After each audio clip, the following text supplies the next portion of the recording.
wait for the bell to stop. Yeah. We got a minute. Think somebody actually pulls the thing? I don't know. It's very timely. It's every hour. Have you ever done that? No. Have you ever gone to pull a bell tower? No. When I was at the Washington Cathedral as a kid, as like a 12-year-old, they would let the kids jump on the bell ropes and pull them. Do you have to literally jump on it and with all your weight? It's like a rope. You know those velvet ropes that are like barricading entrances to things? Yeah. It's like one of those. Why is it? Because you have to grab onto it with both hands and like friction and jump up and your whole body weight. So I watched all the little kids mess up, and then when somebody else want to try, I was like, raise my hand, and I took I was like 6 feet tall at the time, 12 years old.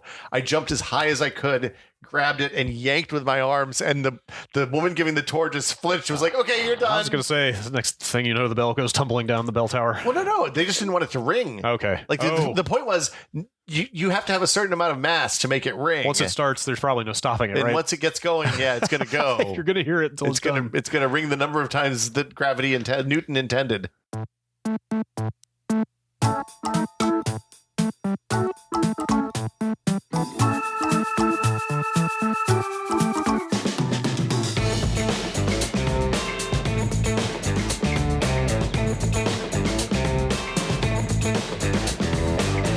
Hey, Brad. Hi, Will.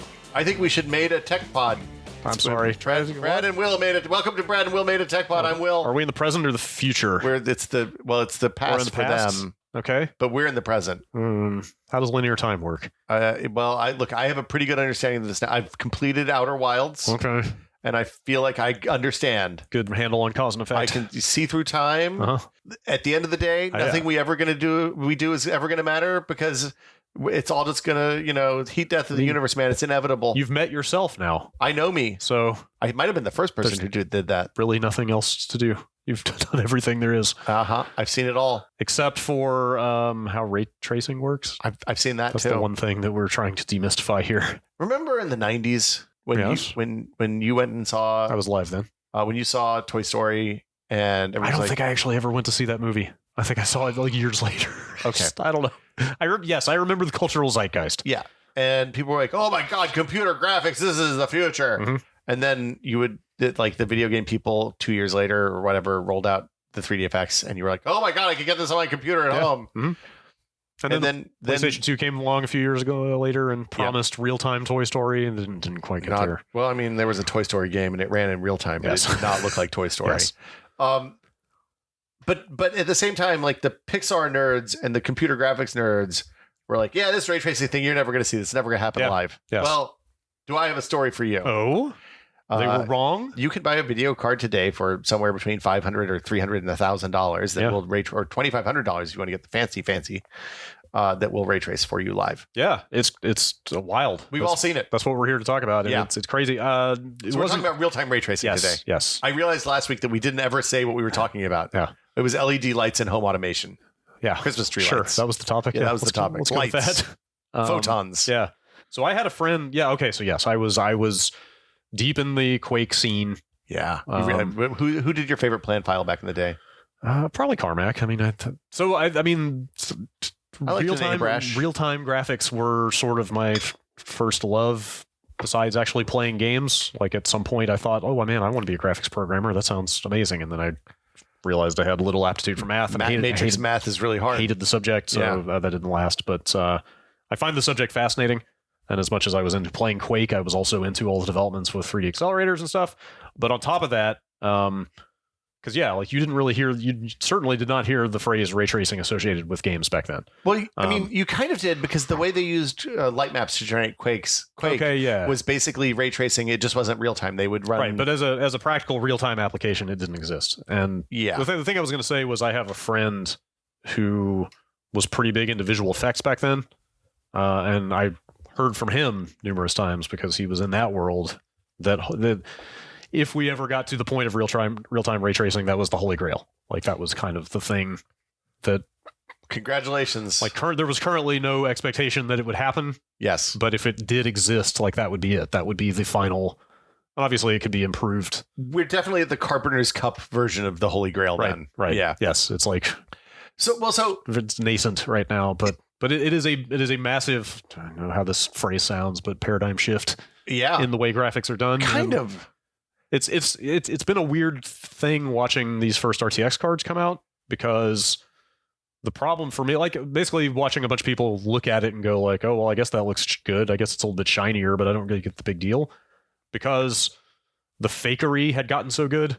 That's it. Exactly. Like all of the ways that people have fudged and approximated what ray tracing just does for real have gotten so effective at simulating those effects that now that we have this very rudimentary version of the real thing, like it's almost indistinguishable. Well, and just to be clear, ray tracing is just one part of what made like Toy Story look like Toy Story, right? They also, like, Toy Story doesn't use textures to give things surface. They use math to define what the surface should look like, what the volumes should look like, and then they would adjust the numbers on each material until it had the characteristics that they wanted. So like, right. So that Woody's nose has the appropriate whorls and stuff like that on his wood. Yeah, and like primitive versions of some of those concepts have also been coming about in real-time games in the last few years too. Yeah, and like if you look at demo scene stuff, which is always a good place to see what people can do with current hardware, like they've been doing like those those little things you download. It's like a 60 kilobyte executable. Oh yeah, the 64K scene. Yeah, or 4K even. Yeah, like that demo scene is some crazy shit. Well, you download those and then you run that little tiny program. That program generates all of the textures and all of the math and all the descriptions of all the things that you're then going to see. Doing everything algorithmically instead of with giant asset files. Exactly.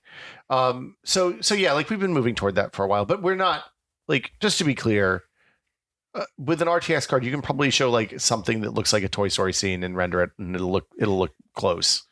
But it's still not like running RenderMan, Pixar's custom material stuff, and all the ray tracing stuff that they do on a giant compute cluster, even in 1996 or 95 or whenever that. Like it is a very early first attempt at bringing this tech about. Well, the thing you said is it's like, so. Part of the reason you use like a materials engine to render what surfaces look like is we've generated a lot of techniques to fix skewed texture rendering over the years. Like if you think about bilinear, trilinear, and anisotropic filtering for textures, all of those things are designed to fix the errors that are caused by not just defining the material mathematically, right? Right. So, it's all part of applying a 2D image and making that the what a 3D object looks like. You get a lot of artifacts by workarounds, by using workarounds and trickery. Well, and over the years we've gone, so we use, most games use what's called a rasterization pipeline, which basically means they break down a series of polygons into the smallest possible triangles, and then they apply textures, and then they maybe do more rendering passes on top of there that apply like things like shininess and reflections and lighting and shadows and ambient occlusion, which is just another way of, it's like a way of saying how the light bounces around, how the ambient light of the room bounces around and makes some dark spots like under your coffee table or a brighter spot on top of the table, and how that stuff all works. Yeah, it's been fun following the stuff from kind of the beginning. Yeah.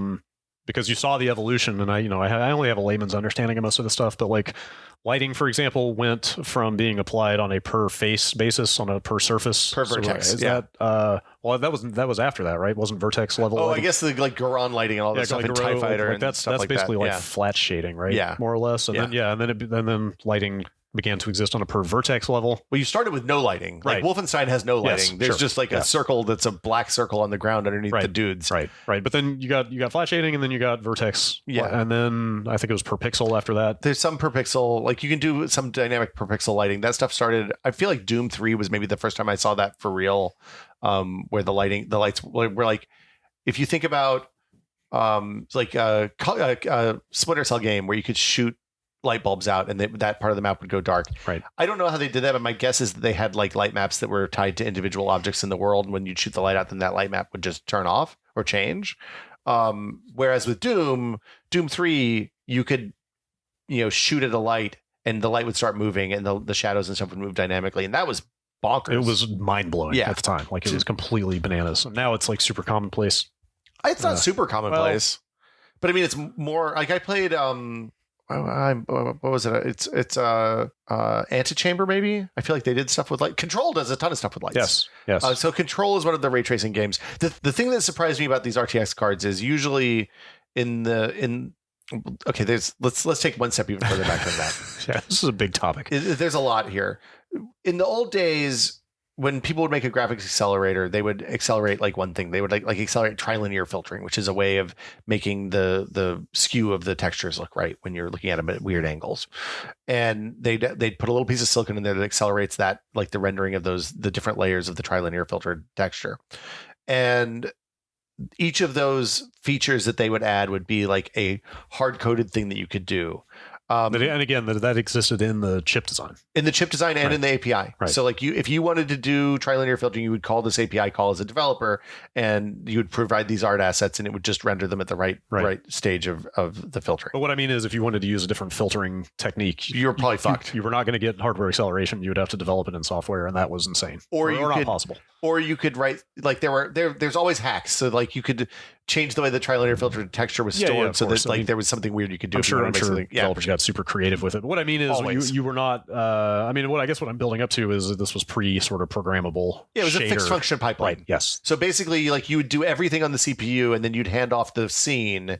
You'd hand off the scene, and then the GPU would break that down into triangles, right? And then it would apply the lighting pass and the shadow pass and the whatever ambient world effects and all that stuff to that. And so that, I guess that's where the GeForce 256 came in, right? Because it moved it had hardware transform and lighting. It moved the geometry and lighting calculations from the CPU onto the GPU. Yeah, and that's a big deal. That to me is probably somewhat analogous to where we're at with ray tracing now, right? Like it's a very, not quite the same thing. It is, but it is. But in terms of it being like a significant leap forward that is going to take a little time to fully reach fruition. Well, it took a computationally expensive thing for the CPU and made it essentially free. Right.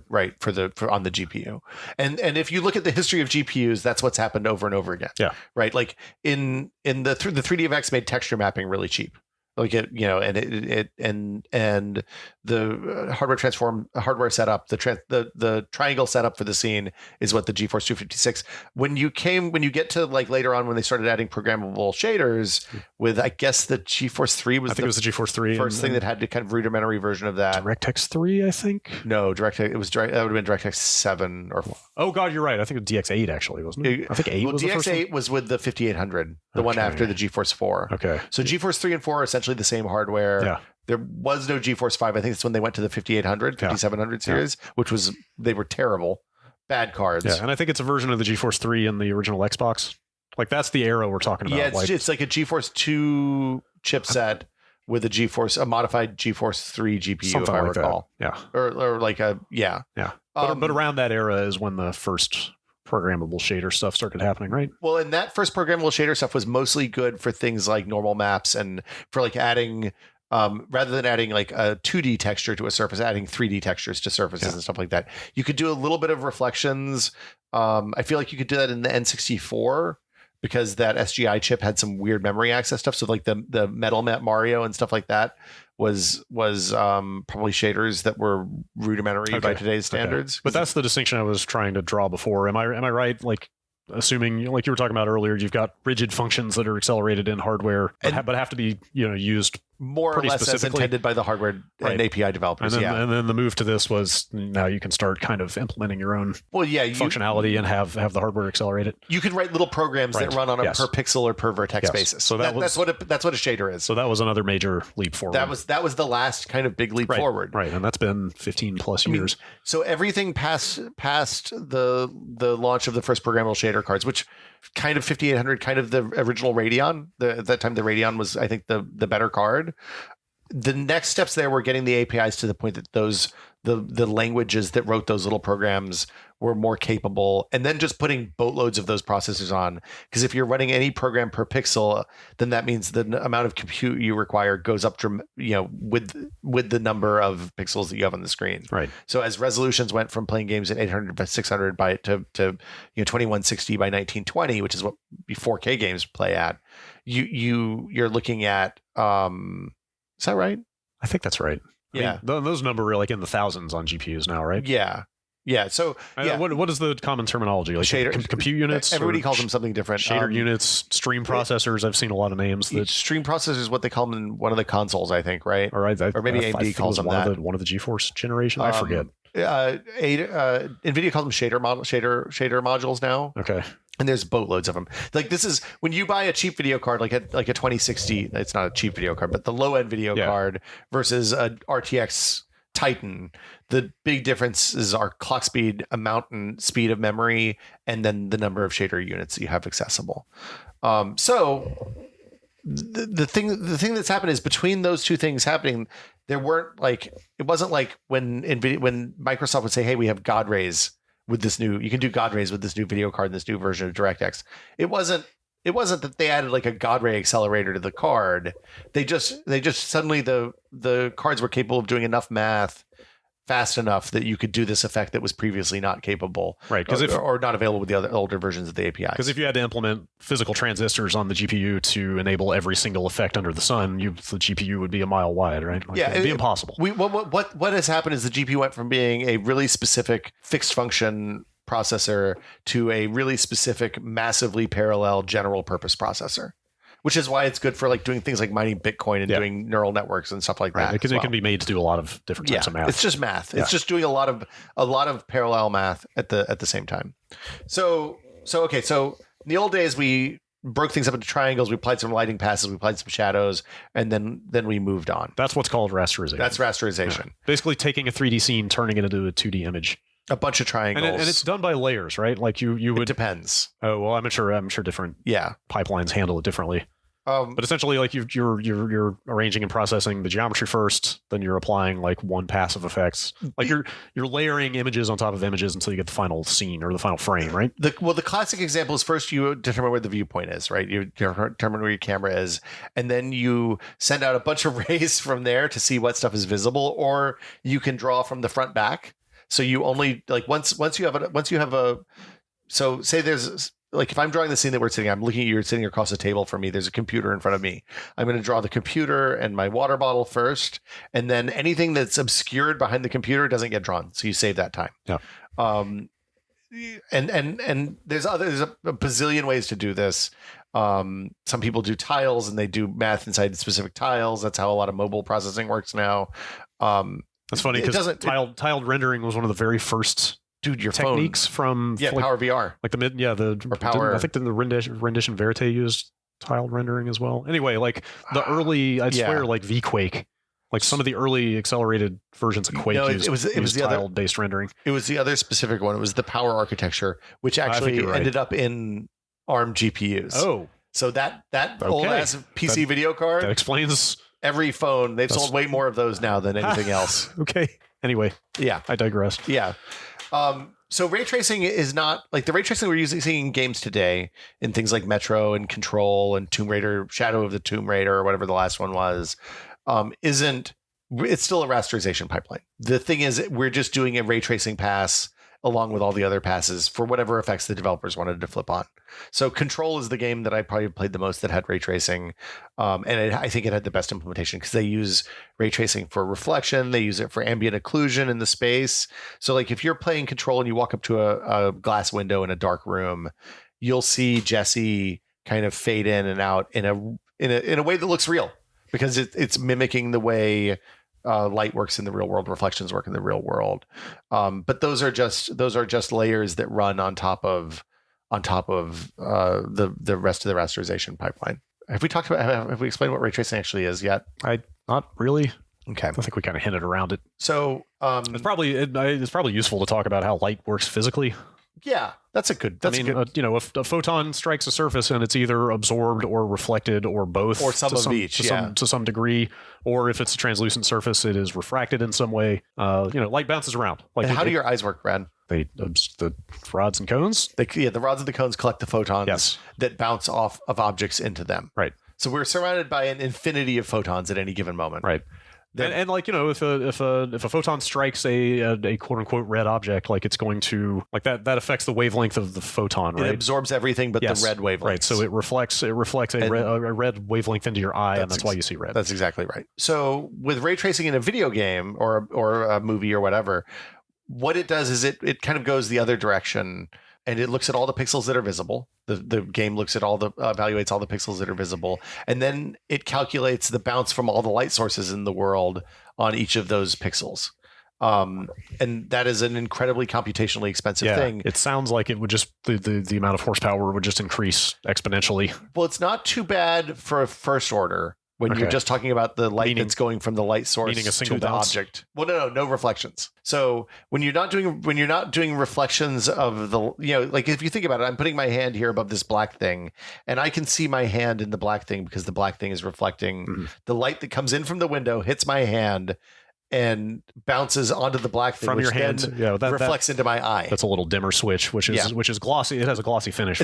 We should point out it's a glossy black finish. If it was more of a matte finish, you probably would not see your hand in it because it doesn't reflect as much. You know what though? I'm holding my hand over my matte finish laptop, and I can see the white reflection of my hand right here as a much less distinct object. This is A, this is not a video podcast, but B, I love that this is the world's most basic DIY ray tracing tech demo. But it's perfect. But you can do this at home. Yeah. You can do it at home. Yeah. So like you see that reflection, and what's happening is the light's coming from the sun, going through the atmosphere. It's being refracted through the atmosphere. It's coming through your shears and your blinds. These sheer curtains here. It's hitting my hand. It's bouncing off of my hand onto the laptop, the matte surface of the laptop. Right. And then a tiny percentage of those photons are then bouncing up into my eyeballs where they're interacting with the rods and the cones honestly, in my eyes. In all seriousness, everything you're describing right now is why I loved computer graphics so much going all the way back to the 90s. It was always just in pursuit of recreating in a video game how light works in the real world. That's why I was so blown away by Doom 3 when it came out, because it was the first thing that really looked to me like it was even getting close to that stuff, and it just felt like magic. One of my all-time favorite John Carmack tweets, and I'm not going to be able to find it because it's impossible to search for 10-year-old tweets, was when it seemed like he had gotten out of the shower, and he had a screen. The window in his shower has screen and like a pebbled texture on it. Yeah. And he was looking at it, he was like, the light that comes out of this thing, we're never going to be recreate with computers because it's impossible. And then he described why, because of the the screen door, the refractivity, and the reflectivity of the glass. And I was like, this is amazing. It's so many different layers of computation though that have to happen to simulate all of those things. Well, and so for example, this is why all of the lighting and stuff we've done for real-time lighting over the last 20 years has been fake. Right. It's why like when you have a character that holds his arm up against the sun and you look down at your body, usually you don't even show the body because it's impossible to do self-shadowed characters. It's not impossible. It's computationally expensive to do self-shadowed characters. And that means that things like the shading on the side of our nose when the light's on one side that helps people with only one eye who are monocular see depth still. Right. All that stuff is gone. Yeah. In video games, sitting here in front of this window right now to our side, like the windowward side of your face is lit up, and the side that's away is in shadow for the most part. And when you close one eye, you can still tell depth because your brain can interpret those shadows as the result of your nose having depth. And video games don't do that until ray tracing. Right. And you get a lot of, and I hope I'm not talking out of my depth here, but you get a lot of situations with like reflections in water and any kind of reflective surfaces where you're not actually reflecting the real geometry above it. You're projecting like some kind of cube map of the environment or something like that onto it, right? Almost all. Yeah. That's often it. That's another great example of fakery, Yeah. So that's why like, again, this was another one of those examples I feel like of people kind of looking at ray tracing in a cursory way and dismissing it. Like a lot of those early like reflectivity demos they put out at a super quick glance, like they don't look that different from the stuff that's been out there until you really eyeball it and you're like, wait a minute, every single thing happening in the scene above this pool of water is showing up in that pool of water, as opposed to like look at a game from 2-3 years ago. It's like even 10 years ago, most of the details from the scene are in that water. But if you really look at it, it's like, oh, the character's not there, or X, Y, and Z dynamic thing that's moving around in the 3D scene doesn't show up in the water because it's faking it. Well, the perfect example is a car game. So if you think about like racing games, like Need for Speed Porsche Unleashed, which came out in 1998 or 99, had the cars reflected. It was one of the first 3D accelerated car games that was like a high budget one, and they just put an environment map on the whole world. That each map had its own environment map, but it wasn't specific to the area. It just had like some trees and some whatever color the sky was and whatever color the ground was. It was generated outside the game as a static map. Yeah. Static image or volume. It was a game of lies. Right. That they just mapped the same thing every time. Like it was not dynamic, not real, quote unquote. It's good enough. Yeah. And I mean, and that's the history of computer graphics is good enough. Yeah, mimicking light in real time has always been about good enough. And to be perfectly frank, still about good enough. Yeah. Like we're not doing 300 samples per pixel to get the right distribution of light and all that and mimic the lightest glow of my hand's reflection in the matte surface of my laptop. Yeah. What we're doing, what NVIDIA is doing, what AMD are doing with their real-time ray tracing stuff now is doing a little bit of ray tracing, and then they're using a bunch of really smart tricks to make that data look good. Can you give a little more context to what you mean by sample? Yeah. So when I'm talking about sampling, so like in terms of anti-aliasing, this is an easier one to understand maybe. Anti-aliasing takes an edge, like a straight edge usually in a game, and it calculates, basically aliasing happens in a game because putting a triangle on a square grid is going to give you a series of stair steps, right? Square grid being the layout of pixels on the screen. Yeah, right. Layout of pixels on the screen. And when you have those stair steps, it looks jaggy and it looks bad. When they move, you notice them and they catch your eye. Because you have a very hard contrast between pixels that are one color and pixels that are the other. So what anti-aliasing does is it takes a group of 4, 8, or 16 or whatever pixels around those edges, or across the entire screen in some cases, and it takes the value of each of those 4 pixels and then it averages them together and puts that average into the affected area. Right. And it does that. It does like a rolling average across all the pixels on the screen, or it just renders the screen 4 times higher and then smooths it all out by squinching it down, combining each set of 4 pixels into 1 pixel number. Right. So that's simple math. So in that example, the number of samples is just subsequent, like iterative, continued averaging to continue reaching a more ideal result, right? So with ray tracing, I guess what constitutes a sample? Like, is it a cast ray in ray tracing? Is it a bounce, or is it? I would guess it's probably a cast ray. Yeah. Yeah. I don't know. That's what I was really wondering. That's a metaphysical question, kind of.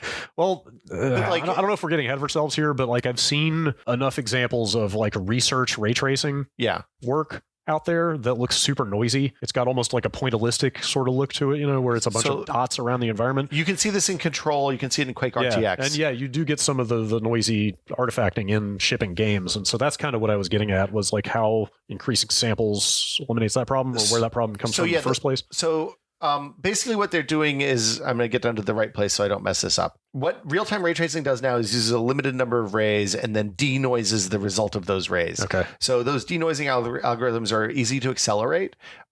Your phone camera uses them. So like your phone, CMOS sensors are inherently noisy, but you can look at the information around a pixel on an image and it can denoise that area. They're doing the same thing with the shadow map results that come out of ray tracing. So shadow map's not the right term there also. But we're probably fudging a few things here and there.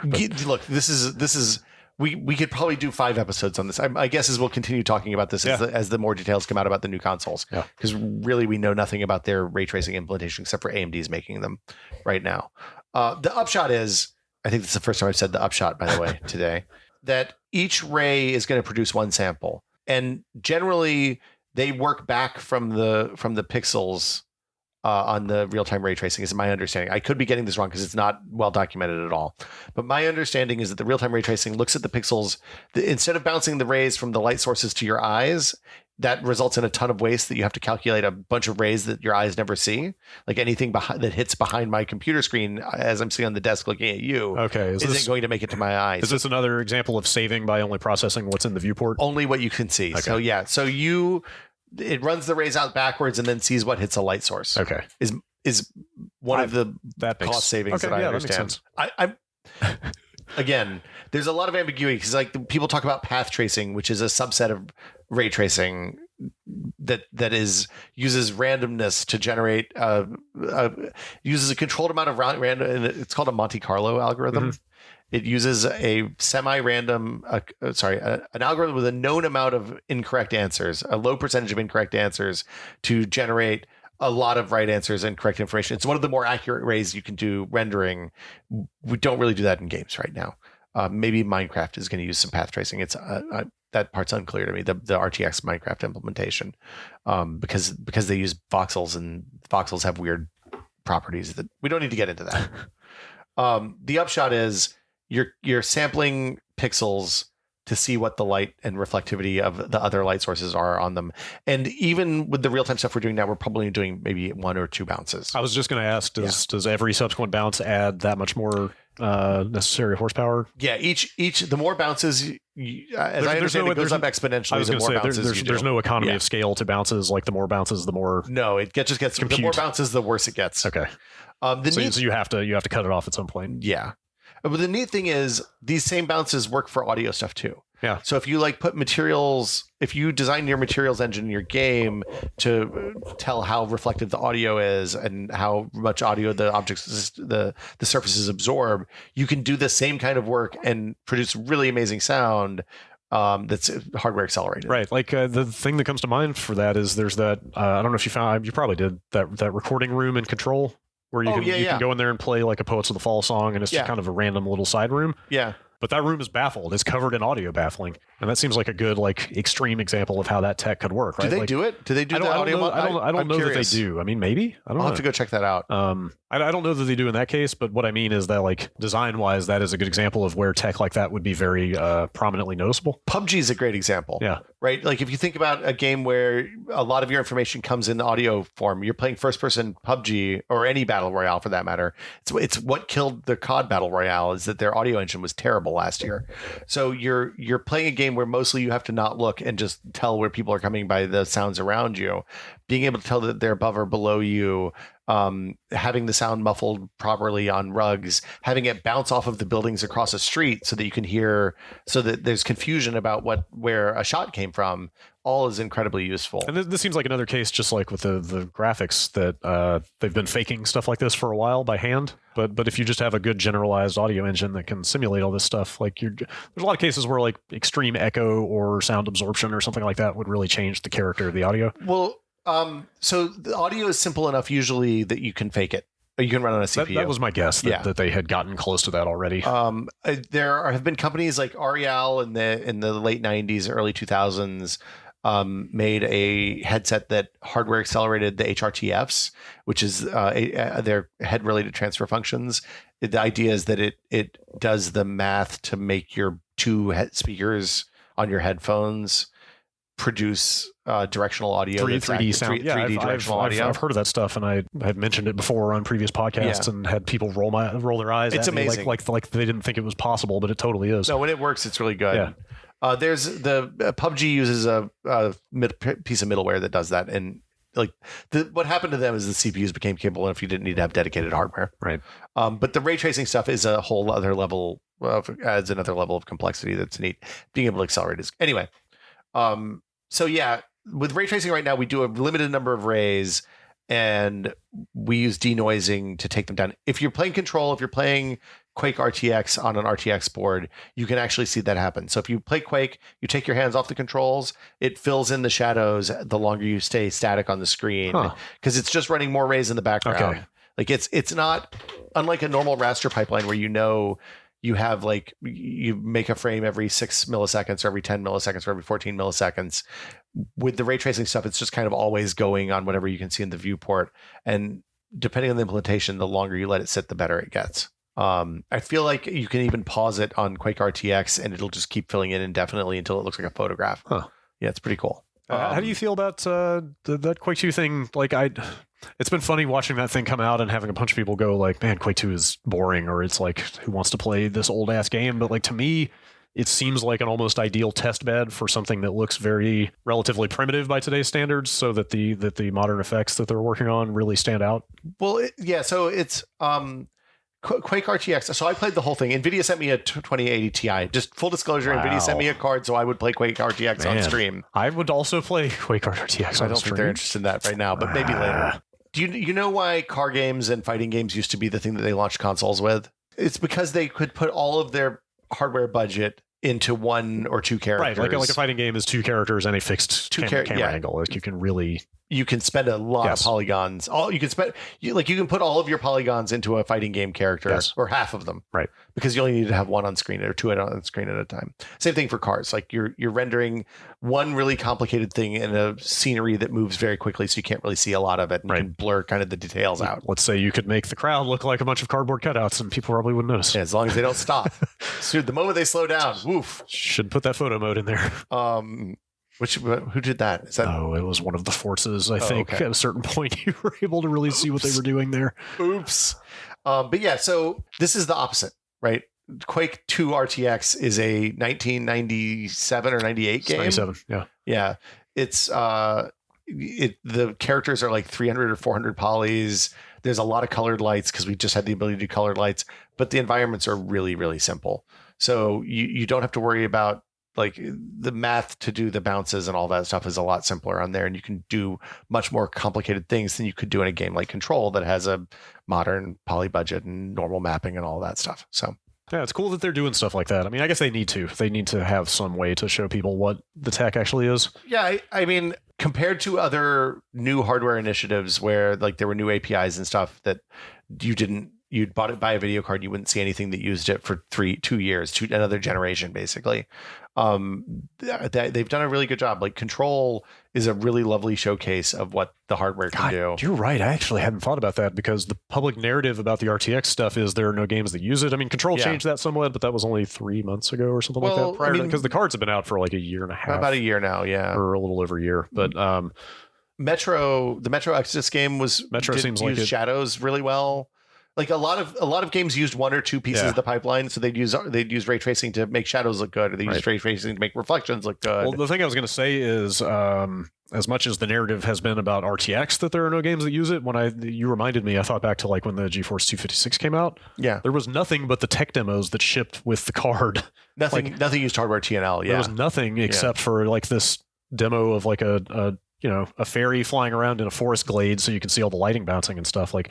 You basically bought the card and played with the tech demos and then went back to playing the games you had. Like it took a while for that stuff to really start becoming implemented. Well, it worked. It also was faster than the last generation of cards. They put that hardware on there and it was good in that it was forward looking, but it also made your old games run faster. Old games were way faster. There was not a slew of games that used like hardware TNL immediately on the market when the first GeForce came out. It took a long time. So like if anything, I think the RTX stuff might be more widely used at this point. I mean, they released Quake maybe 6 or 8 months after the boards came out. Maybe it was a year.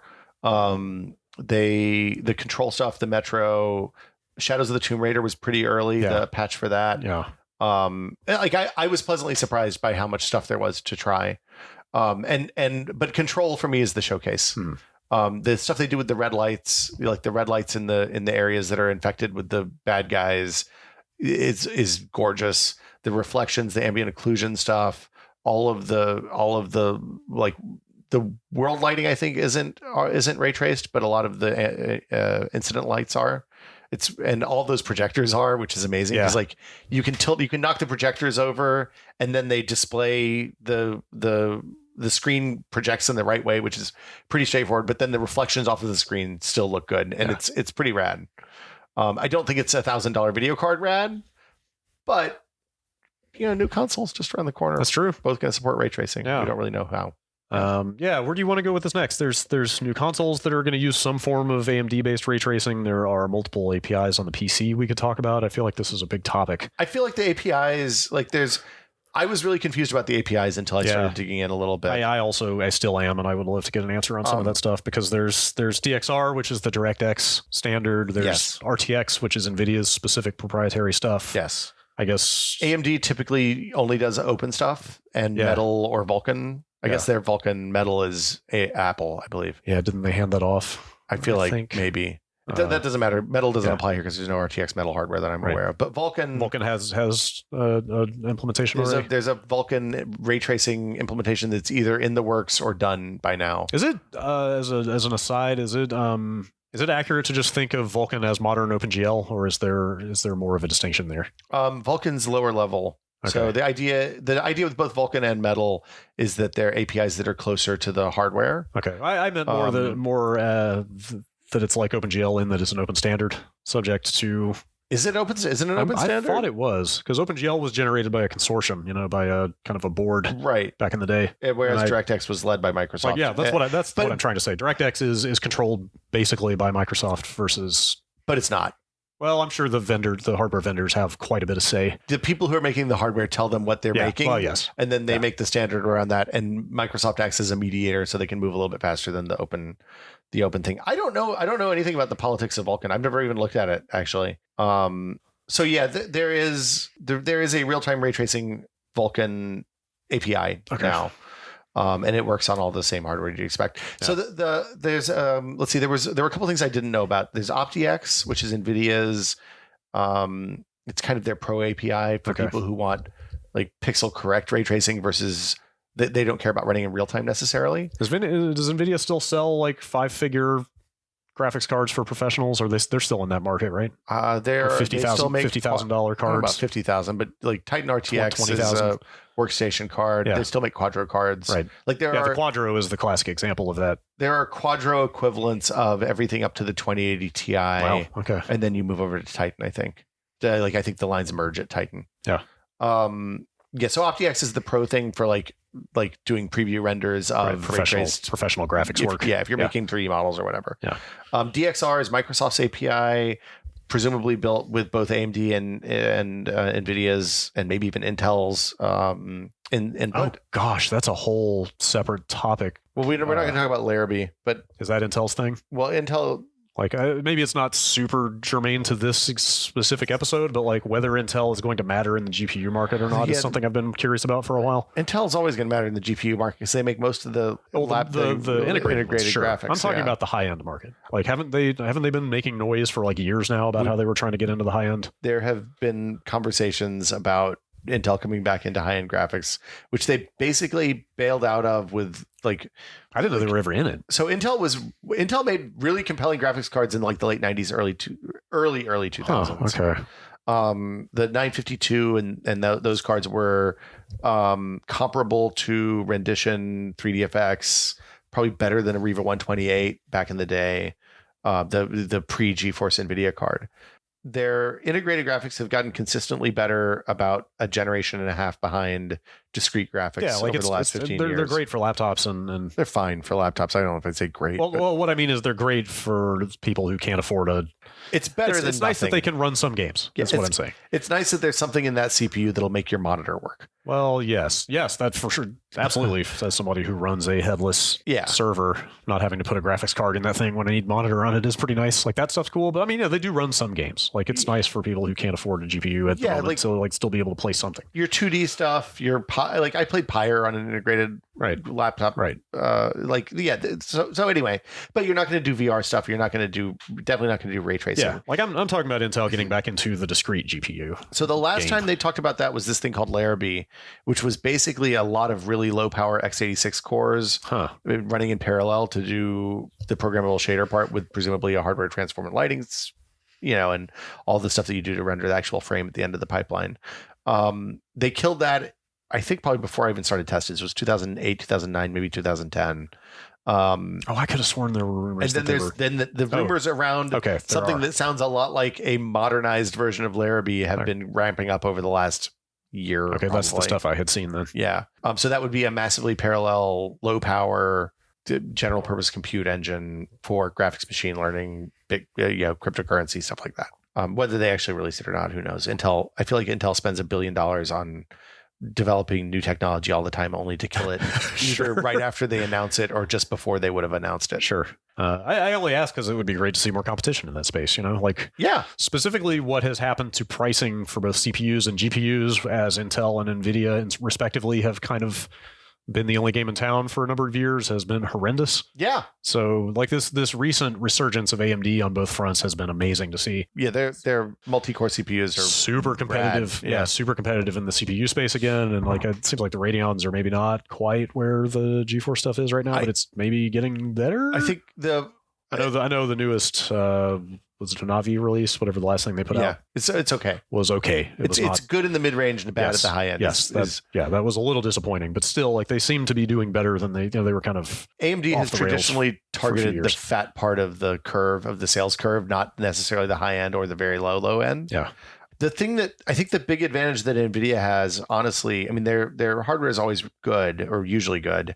They spend a ton of money on developer relations. And like the amount of money that they sunk into Control, I have to imagine they put a ton of money into games like Control and Metro, and they developed the Quake 2 RTX thing in-house. Yeah. I know they're working with Microsoft on Minecraft. Like that work pays off in the fact that Call of Duty Modern Warfare has ray tracing this year for Shadows, right? In the old days, Activision wasn't going to support anything that would have any risk of impacting the fat part of the curve, of the sales curve, the PCs that 90% of the audience has. And the fact that they're spending enough money to get them to do that is good for people who buy NVIDIA cards. Yeah, they should do that. Yeah, they need to. Yeah, for sure. Let's see. Vulkan is cross-platform. My guess is that the PS5 will use Vulkan or a fork of Vulkan that Sony or AMD build for that hardware. I would believe that. I know the PS4 uses its own proprietary library called GNM. But the more. But it may be based on, I don't know if it's got OpenGL underpinnings or what. I mean, it's almost certainly based on something, right? Yeah. The benefit of keeping things cross-platform in that regard is that the porting stuff is a lot easier. Yeah. So you don't have to rewrite all your shader code and all your ray tracing code. Right. Whether Sony cares about that in what appears to be a Europe-led regime leading up to the PS5 launch remains to be seen. So, and then... Let's see, there's some other machine learning specific APIs that we don't need to talk about. And that's like, it seems like the RTX libraries that NVIDIA does are probably only being written by the people who NVIDIA is paying to add RTX support to their games. My guess is if you're Joe Bob and you're making a game that you want to support ray tracing on, and you want to potentially sell it on the PS5 and on the Xbox Series X, worst fucking name ever. Not a fan. I'm mixed. Remember when Nintendo released the Wii U and everybody thought you could just buy the thing to plug into your Wii? I certainly get the potential for brand confusion. They did that again. Absolutely. It's like I think you target Vulkan probably or DXR, and often even in like the old programmable shaders. I haven't looked at the dev docs to see what the APIs look like.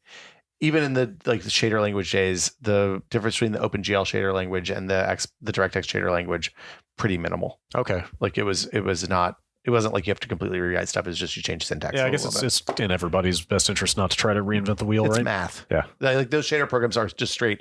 Here we're going to do some math on. Right. Like there might be some syntax that needs to change and stuff, but ray tracing. Yeah, it's here. It's the future.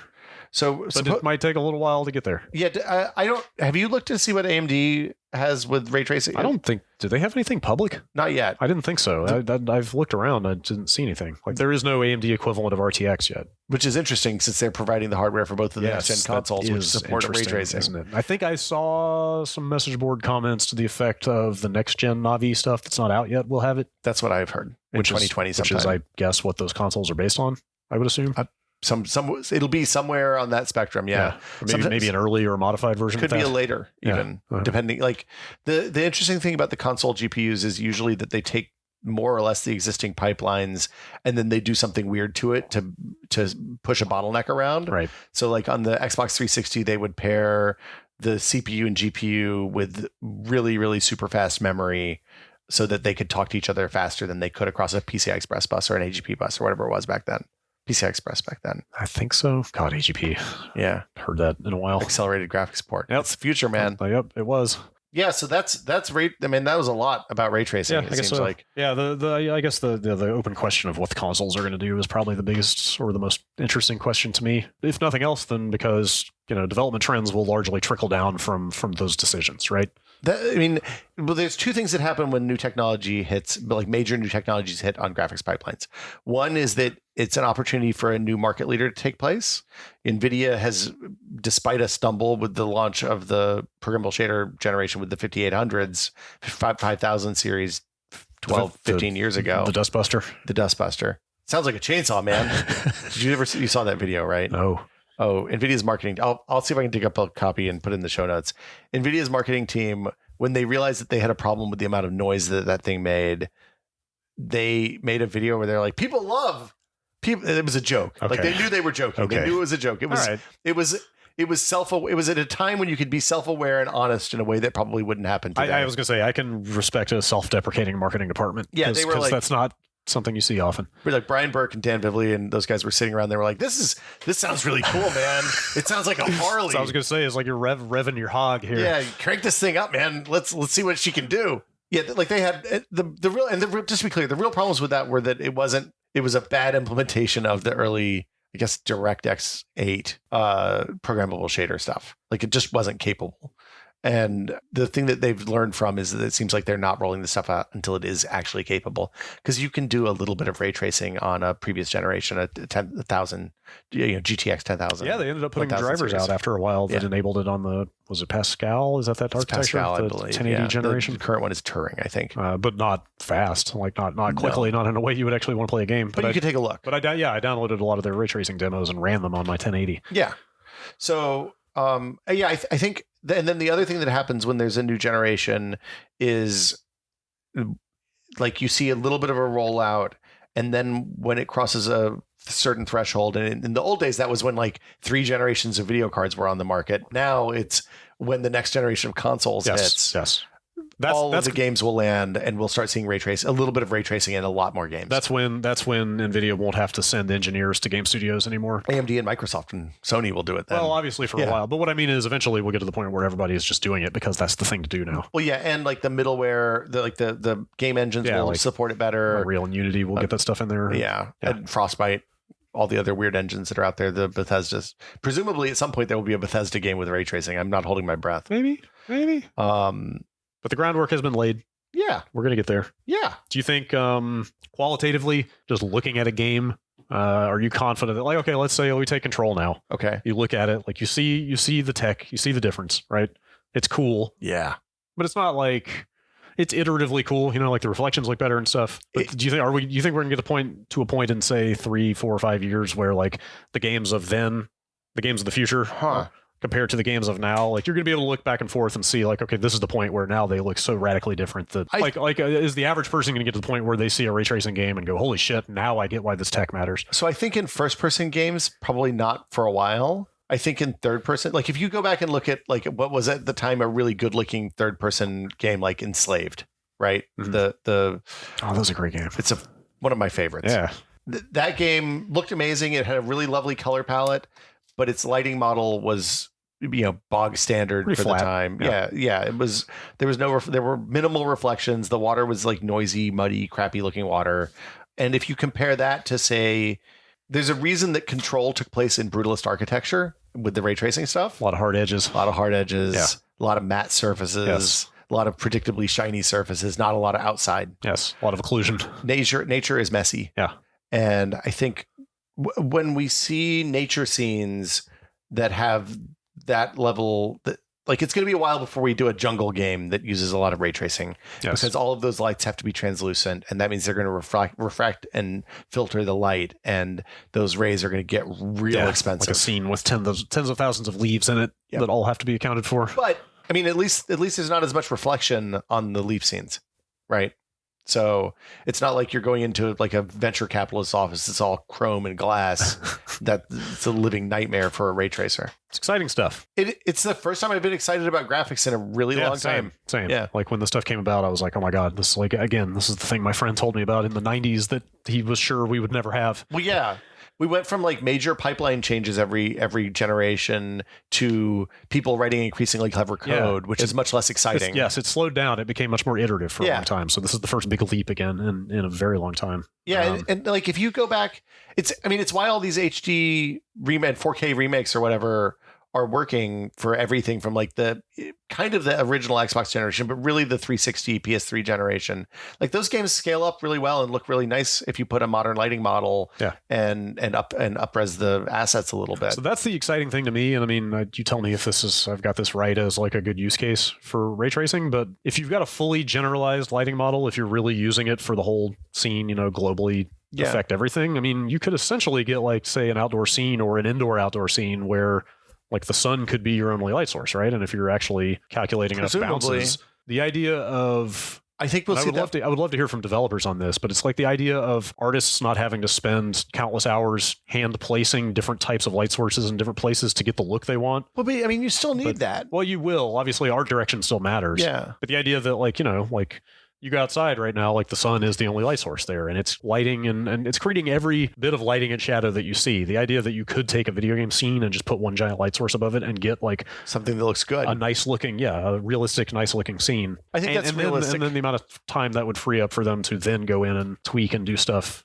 I think it's more generally when we increase graphics fidelity in games, it increases exponentially the amount of art that has to be created to make that gradual increase happen. Right. Yeah, like it's possible I'm thinking about this backwards. I think you might be backwards on this one. This is just going to create more. I think it's because like somebody has to write the materials, the shader code for each of the materials so that we know how they bounce, how the light bounces. It creates a different to-do list, right? Yeah, I think it just shifts the work from one thing to another. Yeah. The thing that I'm honestly most excited about is I was working at Maximum PC and didn't play a lot of like PS1 era games, and a lot of them are going to be ripe for ray traced remakes.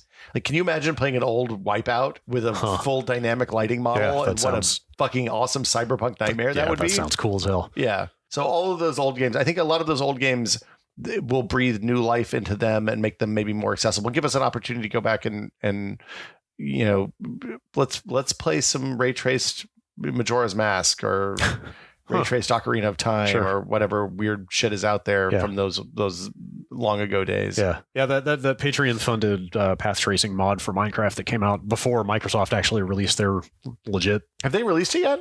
I think it's still in the works. They announced it and showed videos.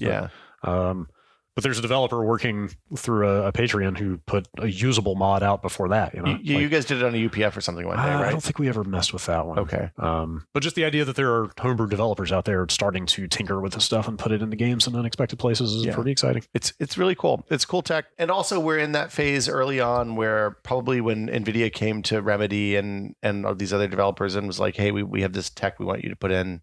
Here's a check. Do you think it's cool? If yes, here's a check. Probably we won't be at the point where people design game mechanics around the lighting until the consoles hit, until you can be reasonably sure that there's a few million people that are going to be able to buy your game.